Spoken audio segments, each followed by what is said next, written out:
श्रीनारायणस्तोत्रम्।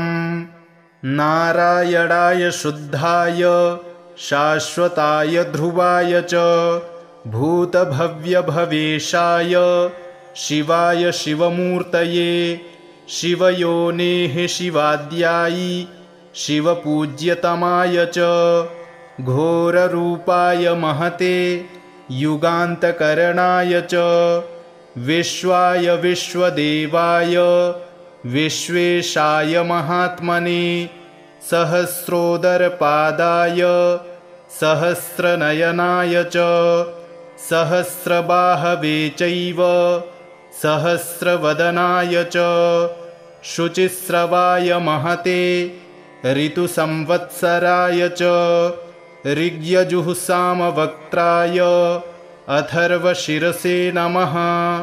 हृषीकेशाय कृष्णाय द्रुहिडोरुक्रमाय च बृहद्वेगाय तार्क्ष्याय वराहायैकशृङ्गिणे शिपिविष्टाय सत्याय हरयेथ शिखण्डिने हुताशायोर्ध्ववक्त्राय रौद्रानीकाय साधवे सिन्धवे सिन्धुवर्षघ्ने देवानां सिन्धवे नमः। गरुत्मते त्रिनेत्राय सुधर्माय वृषाकृते सम्राडुग्रे संकृतये विरजे संभवे भवे वृषाय वृषरूपाय विभवे भूर्भुवाय च दीप्तसृष्टाय यज्ञाय स्थिराय स्थविराय च अच्युताय तुषाराय वीराय च समाय च जिष्णवे पुरुहूताय वसिष्ठाय वराय च सत्येशाय सुरेशाय हरयेथ शिखण्डिने बर्हिषाय वरेण्याय वसवे विश्ववेधसे किरीटिने सुकेशाय वासुदेवाय शुष्मिणे बृहद्दुःख्यसुषेणाय युग्मे दुन्दुभये तथा भये सखाय विभवे भरद्वाजाभयाय च भास्कराय च चन्द्राय पद्मनाभाय भूरिणे पुनर्वसुभृतत्वाय जीवप्रभविषाय च वषट्काराय स्वाहाय स्वधाय निधनाय च ऋचे च यजुषे साम्ने त्रैलोक्यपतये नमः। श्रीपद्मायात्मसदृशे धरणीधारणे परे सौम्या सौम्यस्वरूपाय सौम्ये सुमनसे नमः। विश्वाय च सुविश्वाय विश्वरूपधराय च केशवाय सुकेशाय रश्मिकेशाय भूरिणे हिरण्यगर्भाय नमः। सौम्याय वृषरूपिणे नारायणाग्र्यवपुषे पुरुहूताय वज्रिणे वर्मिणे वृषसेनाय धर्मसेनाय रोधसे मुनये ज्वरमुक्तायै ज्वराधिपतये नमः। अनेत्राय त्रिनेत्राय पिङ्गलाय विडूर्मिणे तपोब्रह्मनिधानाय युगपर्यायिणे नमः। शरणाय शरण्याय शक्तेष्टशरणाय च नमः। सर्वभवेशाय भूतभव्यभवाय च पाहि मां देवदेवेश कोऽप्यजोऽसि सनातनः। एवं गतोऽस्मि शरणं शरण्यं ब्रह्मयोनिनां स्तव्यं स्तवं स्तुतवतस्तत्तमो मे प्रणश्यत। नारायणाय शुद्धाय शाश्वताय ध्रुवाय च भूतभव्यभवेशाय शिवाय शिवमूर्तये शिवयोनेः शिवाद्यायी शिवपूज्यतमाय च घोररूपाय महते युगान्तकरणाय च विश्वाय विश्वदेवाय विश्वेशाय महात्मने सहस्रोदरपादाय सहस्रनयनाय च सहस्रबाहवे चैव सहस्रवदनाय च शुचिस्रवाय महते ऋतुसंवत्सराय च ऋग्यजुःसामवक्त्राय अथर्वशिरसे नमः। हृषीकेशाय कृष्णाय द्रुहिडोरुक्रमाय च बृहद्वेगाय तार्क्ष्याय वराहायैकशृङ्गिणे शिपिविष्टाय सत्याय हरयेथ शिखण्डिने हुताशायोर्ध्ववक्त्राय रौद्रानीकाय साधवे सिन्धवे सिन्धुवर्षघ्ने देवानां सिन्धवे नमः। गरुत्मते त्रिनेत्राय सुधर्माय वृषाकृते सम्राडुग्रे संकृतये विरजे संभवे भवे वृषाय वृषरूपाय विभवे भूर्भुवाय च दीप्तसृष्टाय यज्ञाय स्थिराय स्थविराय च अच्युताय तुषाराय वीराय च समाय च जिष्णवे पुरुहूताय वसिष्ठाय वराय च सत्येशाय सुरेशाय हरयेथ शिखण्डिने बर्हिषाय वरेण्याय वसवे विश्ववेधसे किरीटिने सुकेशाय वासुदेवाय शुष्मिणे बृहद्दुःख्यसुषेणाय युग्मे दुन्दुभये तथा भये सखाय विभवे भरद्वाजाभयाय च भास्कराय च चन्द्राय पद्मनाभाय भूरिणे पुनर्वसुभृतत्वाय जीवप्रभविषाय च वषट्काराय स्वाहाय स्वधाय निधनाय च ऋचे च यजुषे साम्ने त्रैलोक्यपतये नमः। श्रीपद्मायात्मसदृशे धरणीधारणे परे सौम्या सौम्यस्वरूपाय सौम्ये सुमनसे नमः। विश्वाय च सुविश्वाय विश्वरूपधराय च केशवाय सुकेशाय रश्मिकेशाय भूरिणे हिरण्यगर्भाय नमः। सौम्याय वृषरूपिणे नारायणाग्र्यवपुषे पुरुहूताय वज्रिणे वर्मिणे वृषसेनाय धर्मसेनाय रोधसे मुनये ज्वरमुक्तायै ज्वराधिपतये नमः। अनेत्राय त्रिनेत्राय पिङ्गलाय विडूर्मिणे तपोब्रह्मनिधानाय युगपर्यायिणे नमः। शरणाय शरण्याय शक्तेष्टशरणाय च नमः। सर्वभवेशाय भूतभव्यभवाय च पाहि मां देवदेवेश कोऽप्यजोऽसि सनातनः। एवं गतोऽस्मि शरणं शरण्यं ब्रह्मयोनिनां स्तव्यं स्तवं स्तुतवतस्तत्तमो मे प्रणश्यत। नारायणाय शुद्धाय शाश्वताय ध्रुवाय च भूतभव्यभवेशाय शिवाय शिवमूर्तये शिवयोनेः शिवाद्यायि शिवपूज्यतमाय च घोररूपाय महते युगान्तकरणाय च विश्वाय विश्वदेवाय विश्वेशाय महात्मने सहस्रोदरपादाय सहस्रनयनाय च सहस्रबाहवे चैव सहस्रवदनाय च शुचिस्रवाय महते ऋतुसंवत्सराय च ऋग्यजुःसामवक्त्राय अथर्वशिरसे नमः।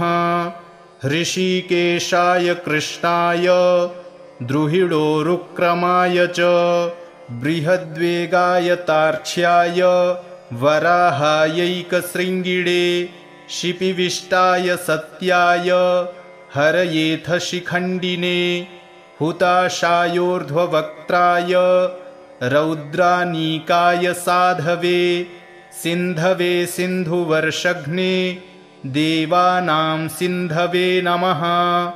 गरुत्मते त्रिनेत्राय सुधर्माय वृषाकृते सम्राडुग्रे संकृतये विरजे संभवे भवे वृषाय वृषरूपाय विभवे भूर्भुवाय च दीप्तसृष्टाय यज्ञाय स्थिराय स्थविराय च अच्युताय तुषाराय वीराय च समाय च जिष्णवे पुरुहूताय वसिष्ठाय वराय च सत्येशाय सुरेशाय हरयेथ शिखण्डिने बर्हिषाय वरेण्याय वसवे विश्ववेधसे किरीटिने सुकेशाय वासुदेवाय शुष्मिणे बृहद्दुःख्यसुषेणाय युग्मे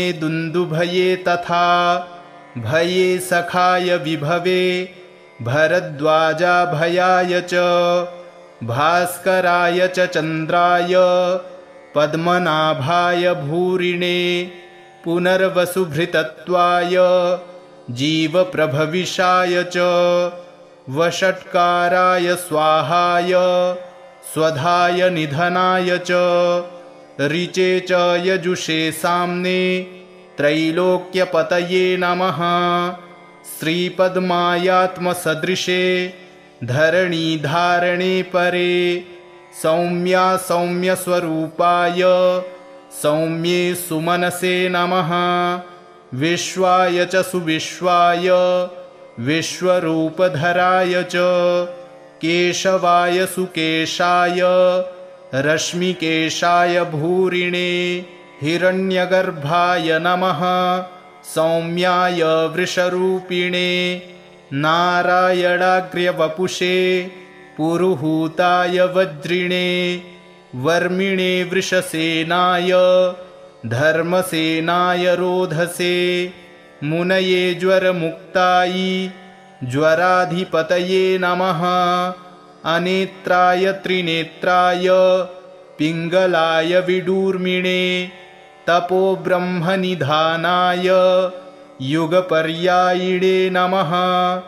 शरणाय शरण्याय शक्तेष्टशरणाय च नमः। सर्वभवेशाय भूतभव्यभवाय च पाहि मां देवदेवेश कोऽप्यजोऽसि सनातनः।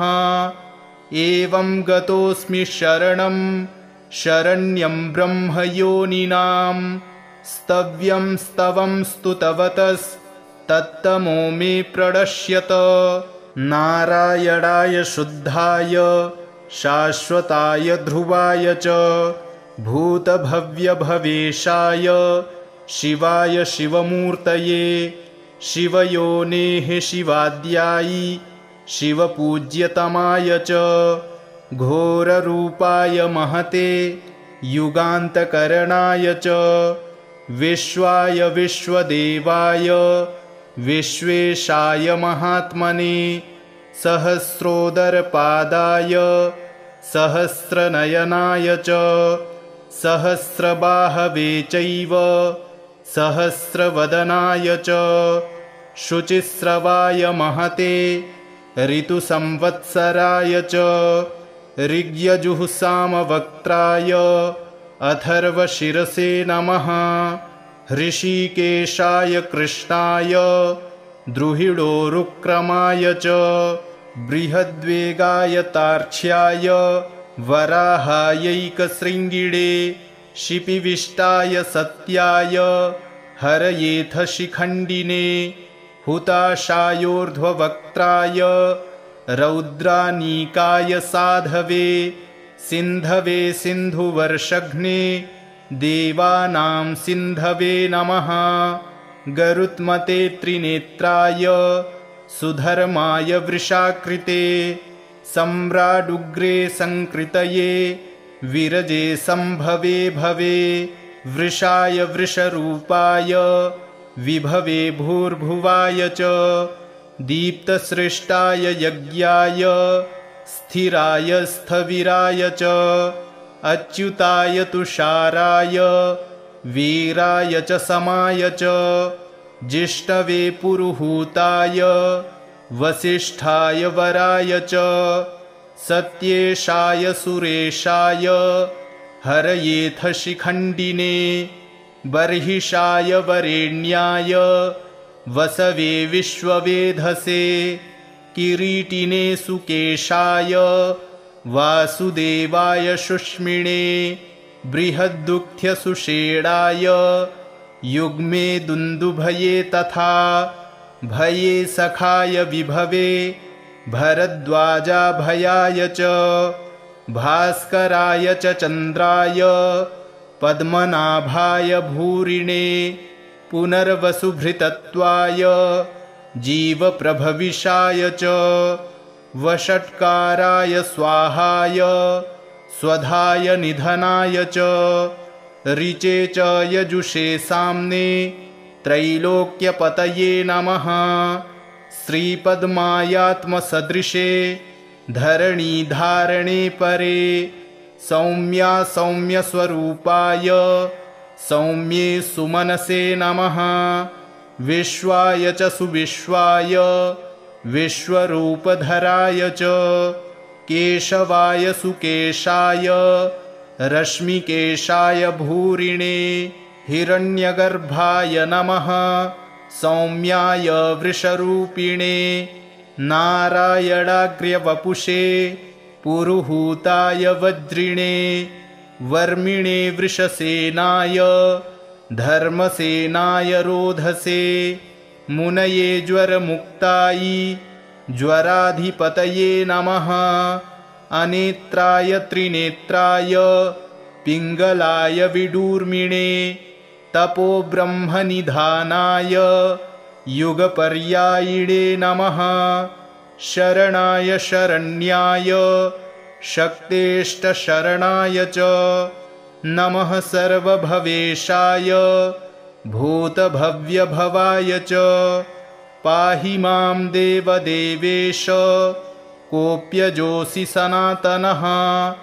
एवं गतोऽस्मि शरणं शरण्यं ब्रह्मयोनिनां स्तव्यं स्तवं स्तुतवतस्तत्तमो मे प्रणश्यत।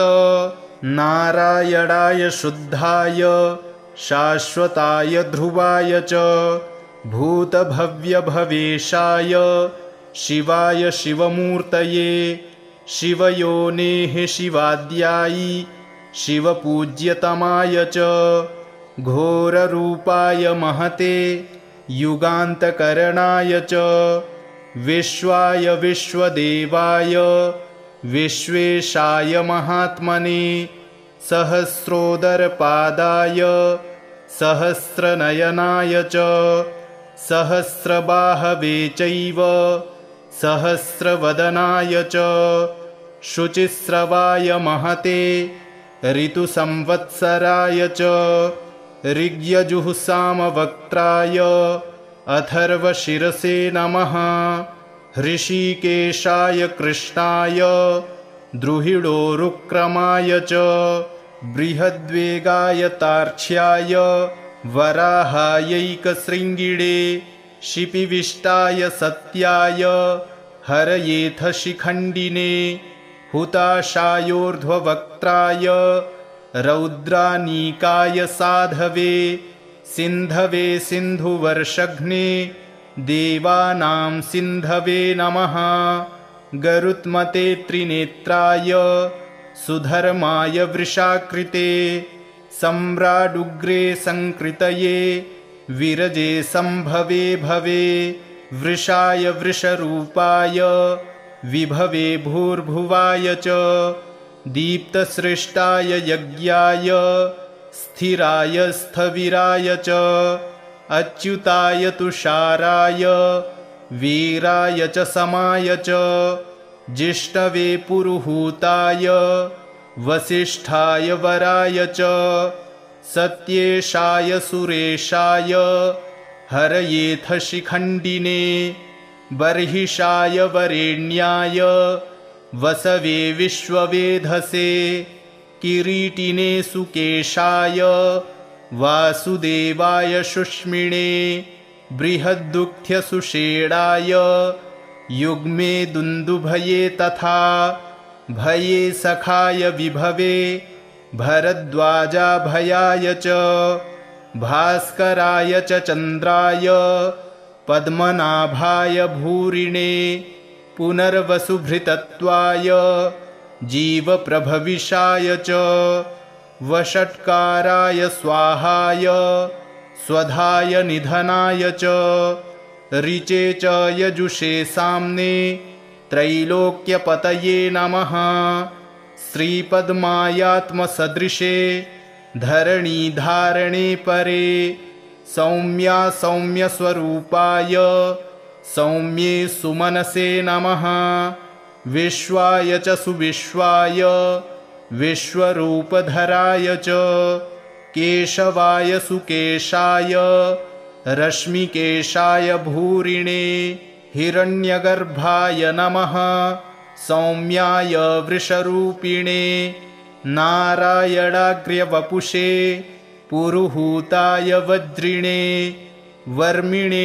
वृषसेनाय धर्मसेनाय रोधसे मुनये ज्वरमुक्तायै ज्वराधिपतये नमः अनेत्राय त्रिनेत्राय पिङ्गलाय विडूर्मिणे तपोब्रह्मनिधानाय युगपर्यायिणे नमः शरणाय शरण्याय शक्तेष्टशरणाय च नमः सर्वभवेशाय भूतभव्यभवाय च पाहि मां देवदेवेश कोऽप्यजोऽसि सनातनः एवं गतोऽस्मि शरणं शरण्यं ब्रह्मयोनिनां स्तव्यं स्तवं स्तुतवतस्तत्तमो मे प्रणश्यत नारायणाय शुद्धाय शाश्वताय ध्रुवाय च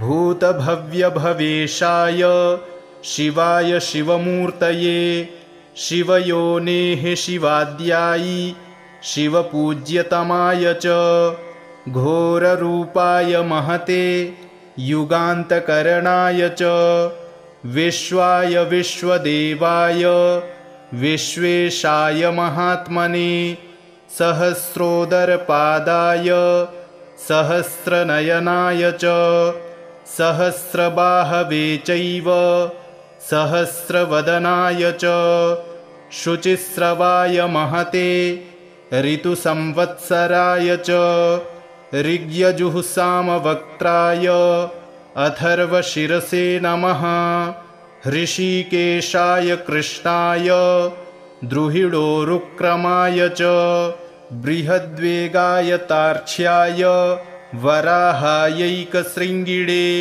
शिपिविष्टाय सत्याय हरयेथ शिखण्डिने हुताशायोर्ध्ववक्त्राय रौद्रानीकाय साधवे सिन्धवे सिन्धुवर्षघ्ने देवानां सिन्धवे नमः गरुत्मते त्रिनेत्राय सुधर्माय वृषाकृते सम्राडुग्रे संकृतये विरजे संभवे भवे वृषाय वृषरूपाय विभवे भूर्भुवाय च दीप्तसृष्टाय यज्ञाय स्थिराय स्थविराय च अच्युताय तुषाराय वीराय च समाय च जिष्णवे पुरुहूताय वसिष्ठाय वराय च सत्येशाय सुरेशाय हरयेथ शिखण्डिने बर्हिषाय वरेण्याय वसवे विश्ववेधसे किरीटिने सुकेशाय वासुदेवाय शुष्मिणे बृहद्दुःख्यसुषेणाय युग्मे दुन्दुभये तथा भये सखाय विभवे भरद्वाजाभयाय च भास्कराय च चन्द्राय पद्मनाभाय भूरिणे पुनर्वसुभृतत्वाय जीवप्रभविषाय च वषट्काराय स्वाहाय स्वधाय निधनाय च ऋचे च यजुषे साम्ने त्रैलोक्यपतये नमः श्रीपद्मायात्मसदृशे धरणीधारणे परे सौम्या सौम्यस्वरूपाय सौम्ये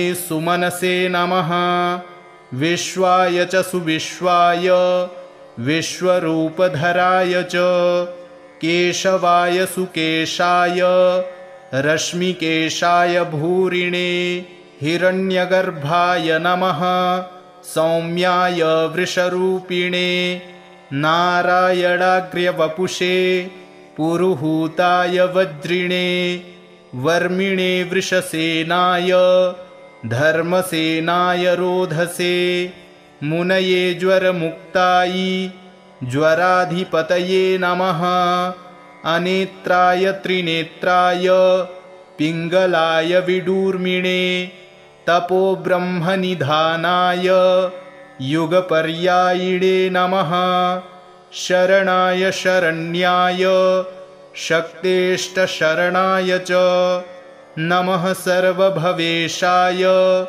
भूतभव्यभवाय च पाहि मां देवदेवेश कोऽप्यजोऽसि सनातनः एवं गतोऽस्मि शरणं शरण्यं ब्रह्मयोनिनां स्तव्यं स्तवं स्तुतवतस्तत्तमो मे प्रणश्यत नारायणाय शुद्धाय शाश्वताय ध्रुवाय च भूतभव्यभवेशाय शिवाय शिवमूर्तये शिवयोनेः शिवाद्यायि शिवपूज्यतमाय च घोररूपाय महते युगान्तकरणाय च विश्वाय विश्वदेवाय विश्वेशाय महात्मने सहस्रोदरपादाय सहस्रनयनाय च सहस्रबाहवे चैव सहस्रवदनाय च शुचिस्रवाय महते ऋतुसंवत्सराय च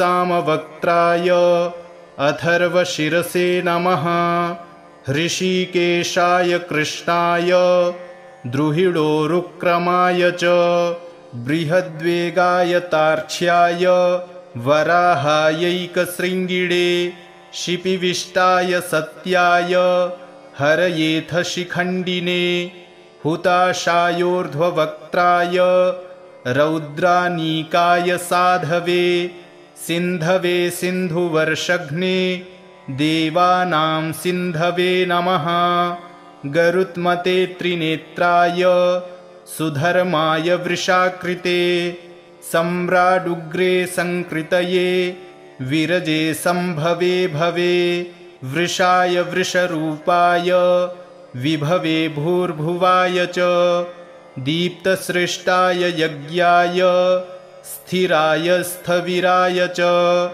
अच्युताय तुषाराय वीराय च समाय च जिष्णवे पुरुहूताय वसिष्ठाय वराय च सत्येशाय सुरेशाय हरयेथ शिखण्डिने बर्हिषाय वरेण्याय वसवे विश्ववेधसे किरीटिने सुकेशाय वासुदेवाय शुष्मिणे बृहद्दुःख्यसुषेणाय युग्मे दुन्दुभये तथा भये सखाय विभवे भरद्वाजाभयाय च भास्कराय च चन्द्राय पद्मनाभाय भूरिणे पुनर्वसुभृतत्वाय जीवप्रभविषाय च वषट्काराय स्वाहाय स्वधाय निधनाय च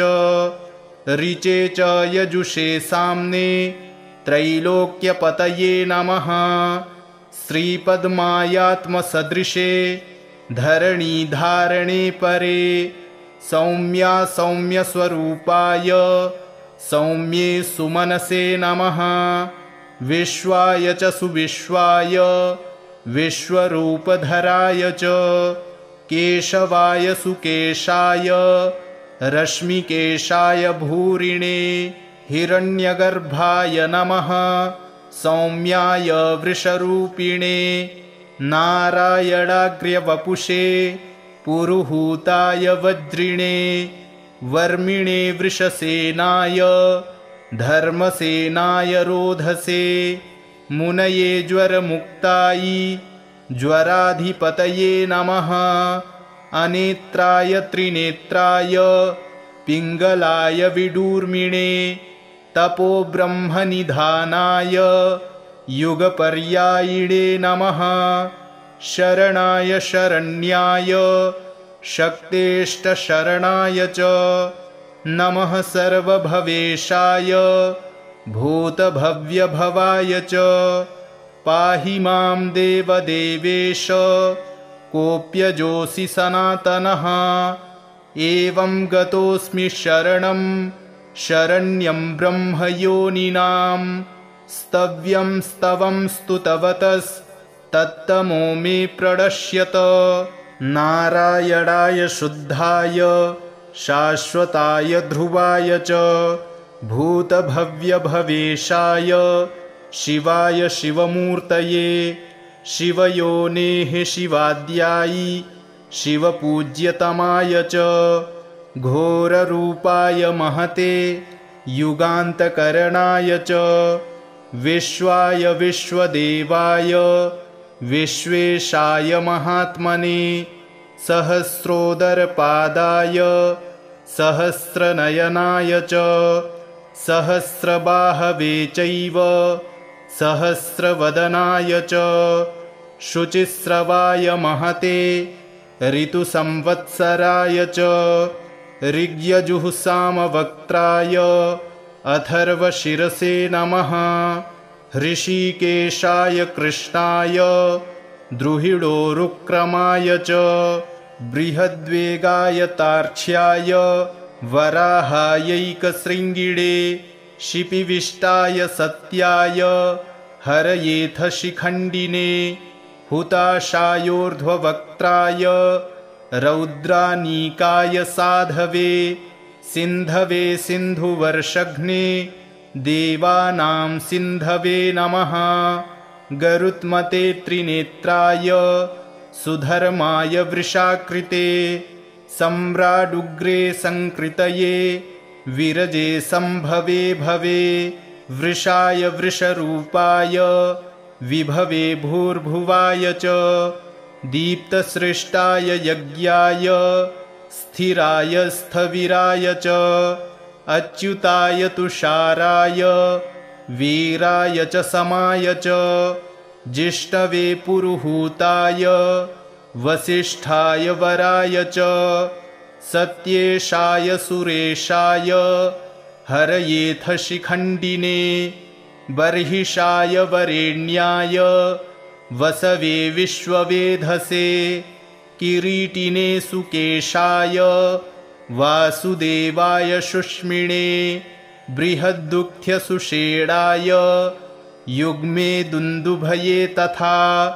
भये सखाय विभवे भरद्वाजाभयाय च भास्कराय च चन्द्राय पद्मनाभाय भूरिणे पुनर्वसुभृतत्वाय जीवप्रभविषाय च वषट्काराय स्वाहाय स्वधाय निधनाय च ऋचे च यजुषे साम्ने त्रैलोक्यपतये नमः। श्रीपद्मायात्मसदृशे धरणीधारणे परे सौम्या सौम्यस्वरूपाय सौम्ये सुमनसे नमः।